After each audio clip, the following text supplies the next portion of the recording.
Speech off. Hi guys, welcome back to my channel. So I'm here to do my what I added to Goodreads in April. This is going to be pretty quick because a lot of them I actually read in April, which is wild. And a few I already talked about in other videos. There was an Audible sale, like a site-wide sale, so I did buy a bunch of stuff. I'll kind of go rapid fire. I bought the Orphan Train series by Jodie Headland, which I already talked about in a previous Goodreads video. The Truth About Ruby Cooper by Liz Nugent. I pre-ordered it. It's already out in print, but for some reason the audio is coming out like in December or something.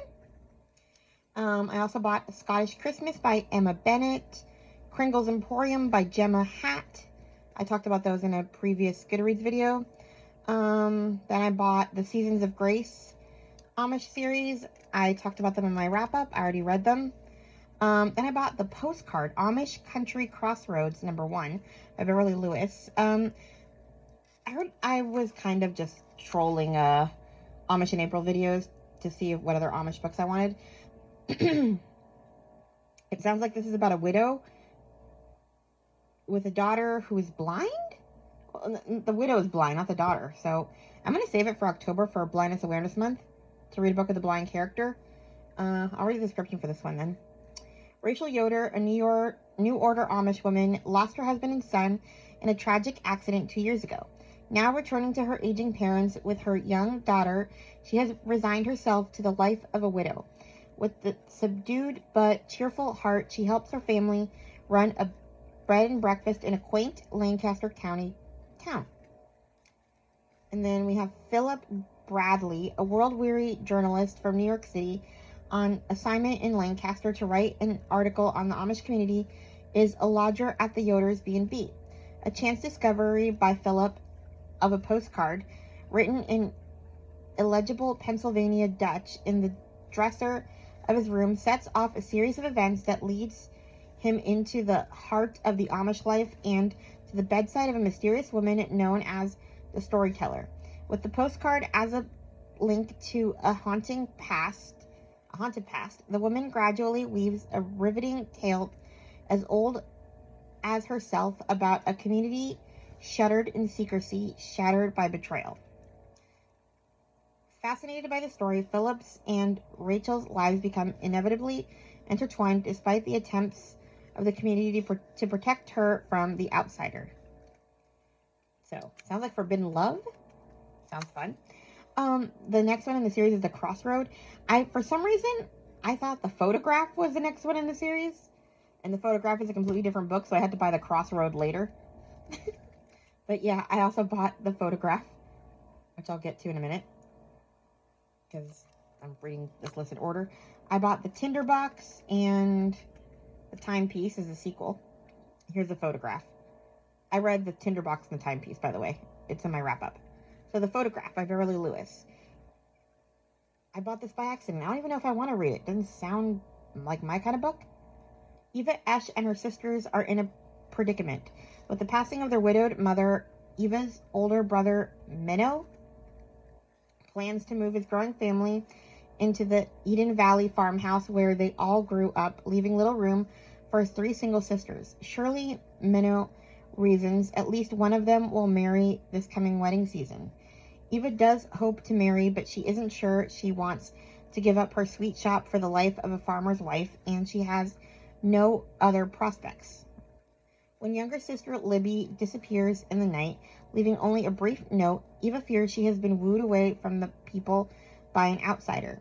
And when Jed Stutzman, a young Amish buggy maker from Ohio, shows up in Lancaster with a photo of a plain young woman, Eva's world begins to tilt.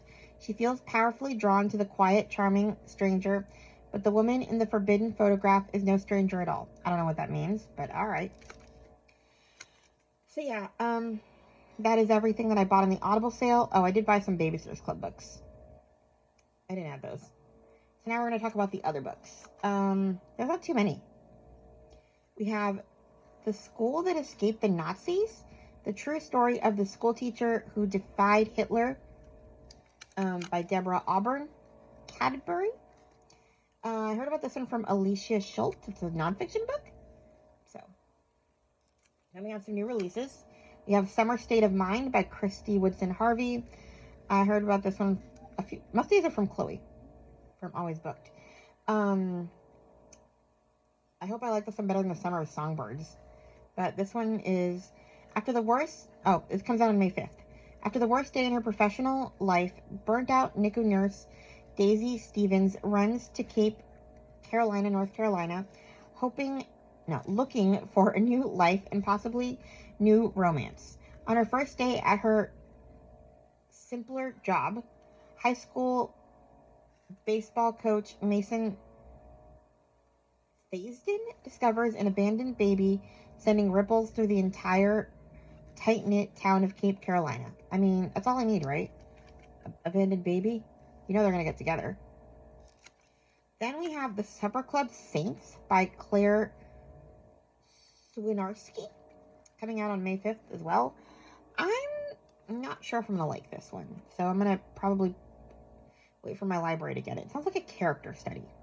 A dynamic, honest, and beautifully written novel about a young mother who returns to her small town Wisconsin home after living in a cult-like commune, and what happens with the other women in her family as they each navigate the constraints, complexities, and joys of modern motherhood. Sounds like a character study. Then we have The Deep End of Love by Christina Suzanne Nelson.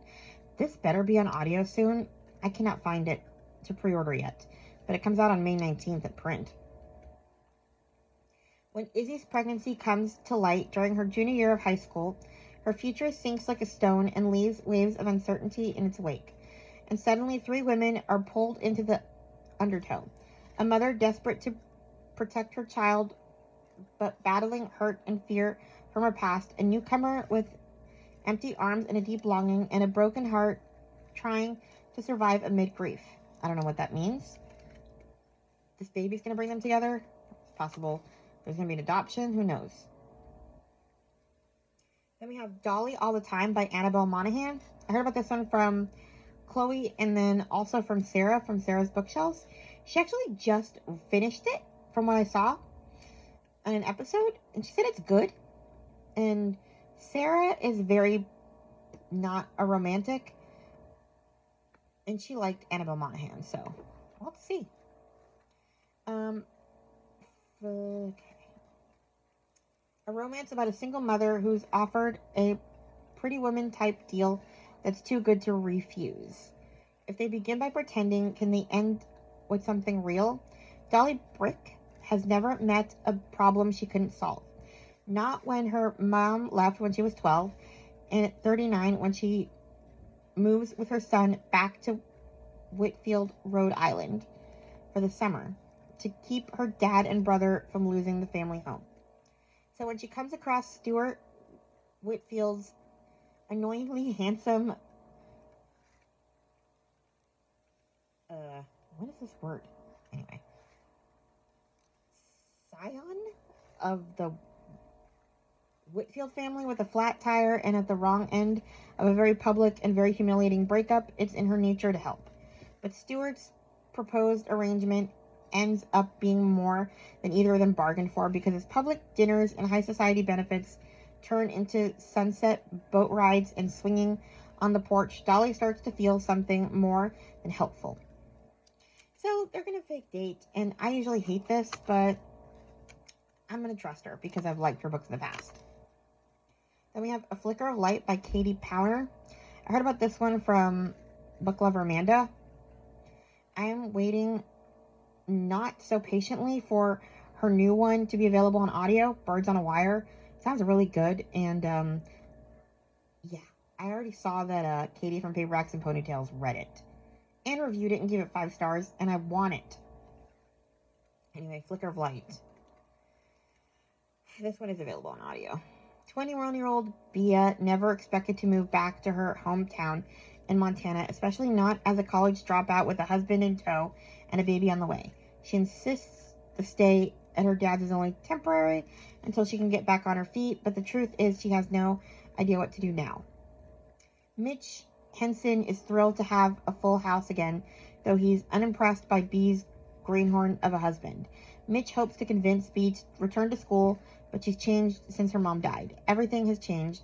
How will he take care of everyone all by himself?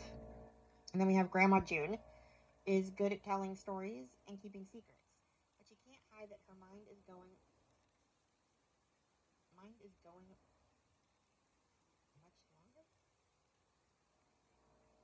I guess her mind is she's losing her memory. I don't know why they phrase it like this. So she has secrets she wants to tell. Then we have Lily Tripp, Diary of an Accidental Time Traveler by Amelia Tate. I already talked about this one in my TBR for May. I'm hoping to read it. Next book is And Then She Fell by Alicia Elliott. I heard about this one from Hannah from the Book Talk Etc. podcast. They did an episode on books about motherhood. Honestly, all of their books about motherhood were dark. So this is the only one I was kind of interested in.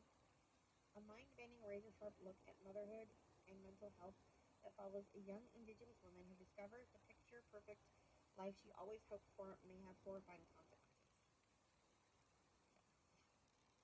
Then we have How the Garcia Girls Lost Their Accents by Julia Alvarez. I already talked about this in my TBR. So, yeah. And then, this is the last book. We have two more. The Burning Side by Sarah Damoff. Another Sarah recommendation. Michelle Spector's Live. It's coming out on May 19th.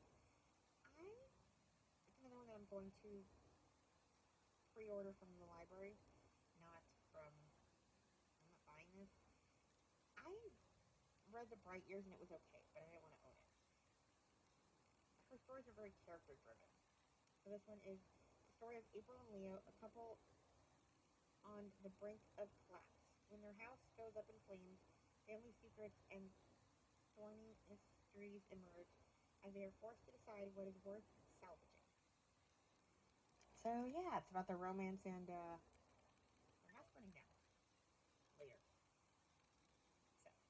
and the last one is Aunt Dimity's Death by Nancy Atherton. It's part of a series. I heard about this one from Meredith from the Currently Reading podcast. It's a long-running series, I guess. So, look, I need another one, but anyway. Down on her luck, Laurie Shepard thought Aunt Dimity was a pretend character in her mother's bedtime stories until the Dickensian law firm of Willis and Willis offers the possibility of large inheritance if she can discover a secret hidden in letters between Dimity and her mother. So that's like the first mystery. And I guess Aunt Dimity's ghost is in this book. So yeah, it sounds like fun Halloween-y type mysteries. So yeah, that's everything I added to Goodreads in April. Please like, comment, and subscribe. And I'll talk to you guys in my next video. Bye. Stop recording video.